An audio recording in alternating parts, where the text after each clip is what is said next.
Hello, my name is Brooke, and I'm here to tell you about my musical instrument, the flute.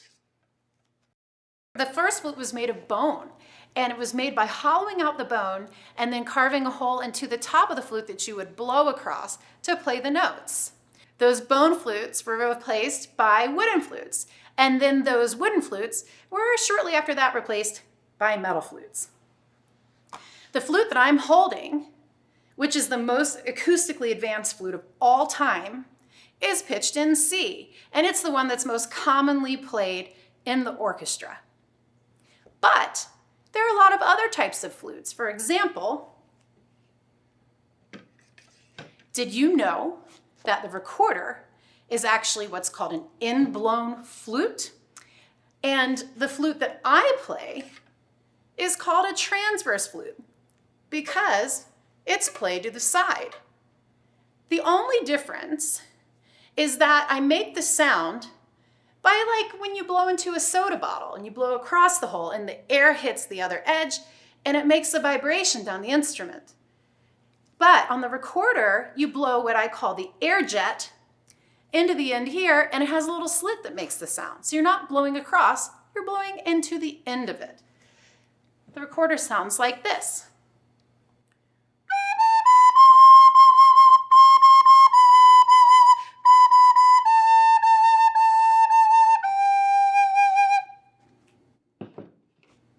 But the flute sound is made by blowing across the hole, and the sound goes through the transverse pipe that's out to the side.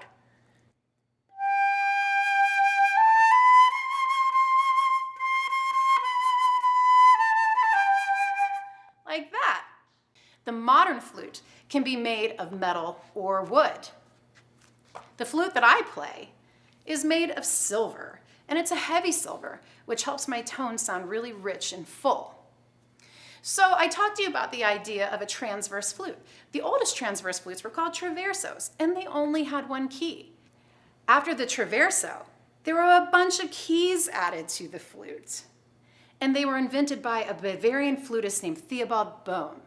And he figured out a way to string all these keys on these rods and to be able to play a chromatic scale. A chromatic scale is when you play all of the notes in order.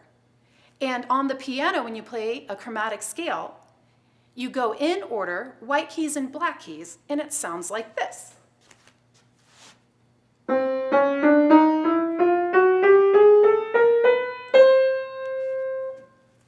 So it was important for the flute to be able to play all those chromatic notes because it gave it more technical possibilities. So it made it a virtuoso instrument. A virtuoso musician is one with incredible technical gifts and abilities, and it takes a lot of talent and practice to become a musical virtuoso. So having all of the keys on my flute really helps me be more technically interesting to my audiences. The flute that I play in the Colorado Symphony, and when I come to Symphony Spotlight in your schools, is called a C flute. But there are other types of flutes too. In orchestral music, composers write for the C flute, the piccolo, which means small in Italian, and the alto flute. This is a big flute, it's made of brass. So, I'm going to show you the sort of flutes that I don't play as much. First, I'm going to show you the piccolo, and it's awesome because it can be heard in a big hall because it's very loud and high. This is Stars and Stripes Forever by Sousa.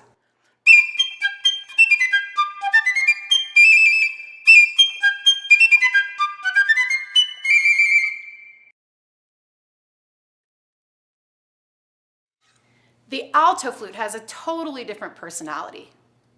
It's mellow and warm. It sounds like this.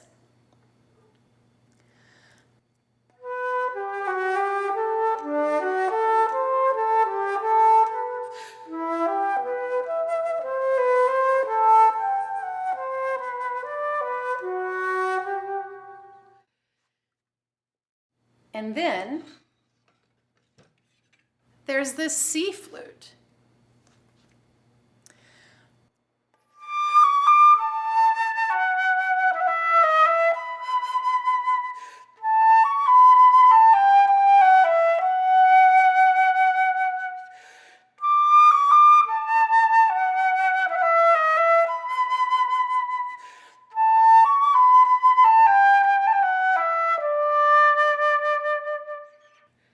So it has a beautiful sound, very clear, and it can travel very far too, just like the piccolo.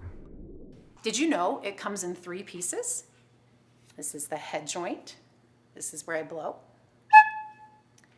This is the body. This is where most of the keys are. And then here's the foot joint. So the flute is a little bit like an insect with the head, thorax, and abdomen. Nothing makes me happier than packing up my flute in my tiny case, heading to the airport for some adventures, because sharing music with great people is the best part about playing and learning an instrument. Now, before I leave you today, I'd like to show you what the flute can do in terms of that technical ability I was talking about. This is a piece by none other than Johann Sebastian Bach. It's the Badineri from the Suite in B minor. It used to be a no-key ringtone.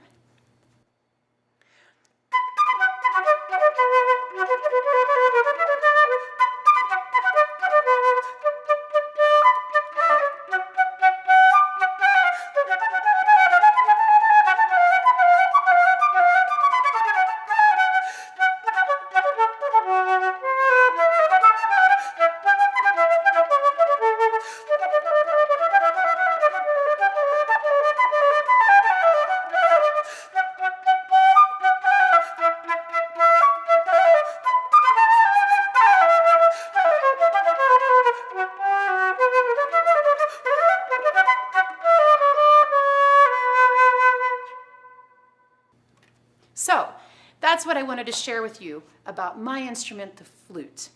I hope you've enjoyed learning lots of interesting details about my instrument, and I look forward to seeing you guys at the Symphony someday soon. Until then, stay curious, stay safe, and stay healthy. Thank you very much. Bye-bye.